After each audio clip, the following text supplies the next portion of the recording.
apocalypse in infections and hospitalizations and deaths in mid-April. Well, California now has over 450,000 cases, which is more total cases than New York has had from the beginning. And California is poised to run away with that record now, because right now, New York is adding less than 1,000 cases a day. California right now is regularly adding more than 10,000 cases a day. And of course, it's not just California. The other most populous states in the country are also having their own new trouble. Florida's approaching 400,000 cases as well, nearly a quarter of those in Miami-Dade County alone. Hospitals in Miami-Dade County are already, according to the state, operating at 130% of their capacity. Texas today reporting both a record number of deaths and a record number of new hospitalizations. America's hospitalization numbers did drop a lot after that mid-April apocalypse in New York and the tri-state region, New York, New Jersey, Connecticut. But nationwide, look, we are right back up where we were at that level again. It's just this time it's the whole rest of the country. The White House, the president, is now inexplicably claiming that U.S. death numbers for coronavirus are some sort of good news story. The president said about the death numbers yesterday, quote, "It's a great number." He said, and then the White House tweeted out,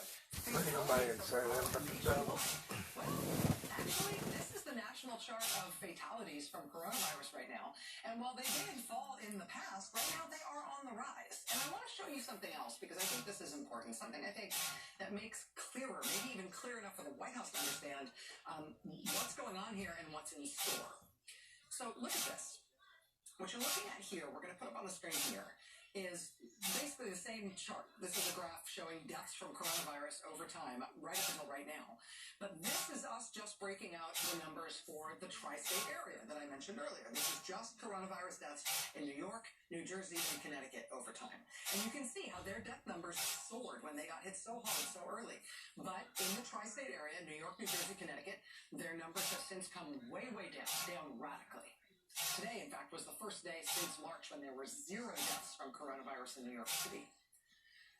I mean, the tri-state area did get absolutely walloped early on, but now they are a success story in the way they have beaten this thing back and got it under control. Now, here, right next to that, here's the rest of the country, and the death numbers for the rest of the country if you don't include the tri-state area. This is the whole rest of the country minus New York, New Jersey, Connecticut. Right? Any solace you might have taken from seeing some not particularly steep rise in deaths in the United States over the past couple of weeks, well, what this shows you is that the whole country looks somewhat better, because when you look at the numbers for the whole country, that includes the tri-state area. That's done so well. If you break that part of the country out, well, yeah, look at the rising death toll in the rest of the country. I mean, just like we saw weeks ago, where the national number of new cases really didn't look that bad until you realized the national numbers only looked okay because the tri-state area was included in those numbers and they were kicking out while everybody else was doing terribly. Now that same pattern holds, not just for case numbers, but in terms of deaths.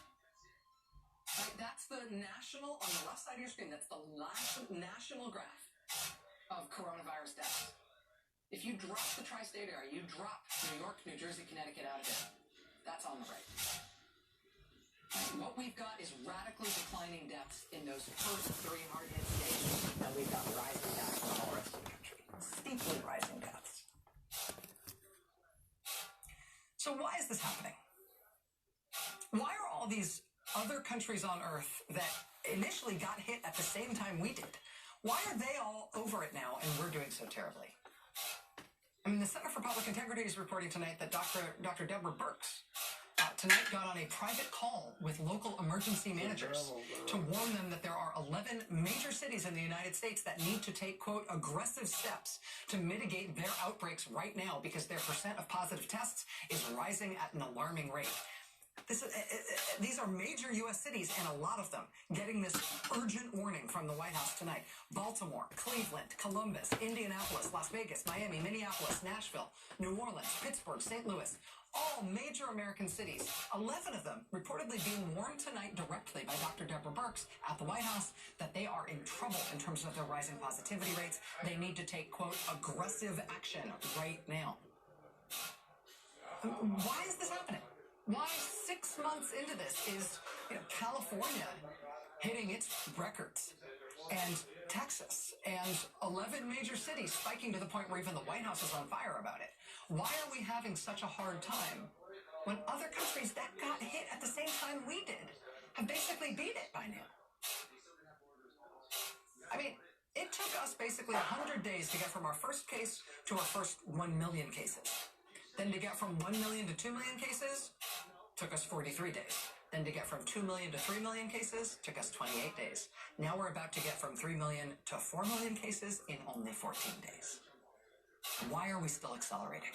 Still so snowed under by this thing when other countries, well, even some regions in the United States, like the tri-state region, that were hit so badly, they brought this thing to heel.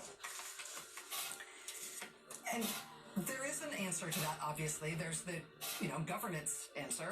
We have had no strategy and no basic governing competence, and the president of our country and his followers and his party have largely treated this like a hoax or a political fight instead of treating it like a virus, and they're still doing that, right? It's the obvious governance and political answer, the leadership answer.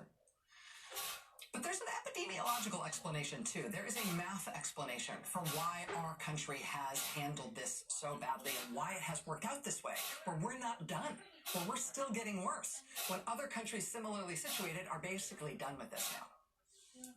There's a math explanation. And we learned about it here on this show.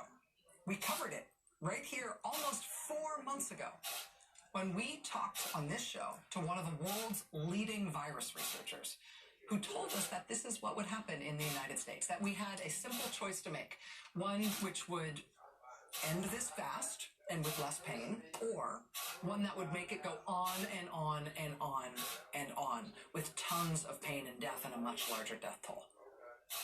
He warned us about this 4 months ago, that those were our two choices. Those are the two ways we could handle this. We, of course, chose the latter. But we were warned. Watch, this is remarkable. This is from April 3rd. Today, Dr. Ho told us that, once again, he's thinking about timing. Specifically, the timing of all of these stay-at-home orders that are still being issued piecemeal and here and there across the country.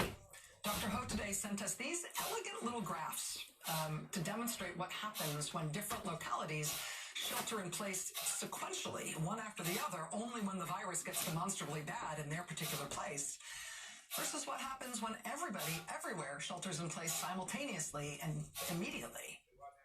The difference is time. See how much sooner the epidemic is over for everyone? If everyone, everywhere, shelters in place at once, as soon as the virus begins to spread anywhere? That's the case he is making, and he is in a position to know.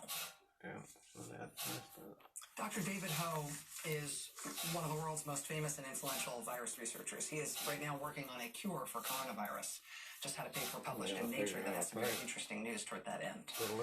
He's been one of the most important contributors on Earth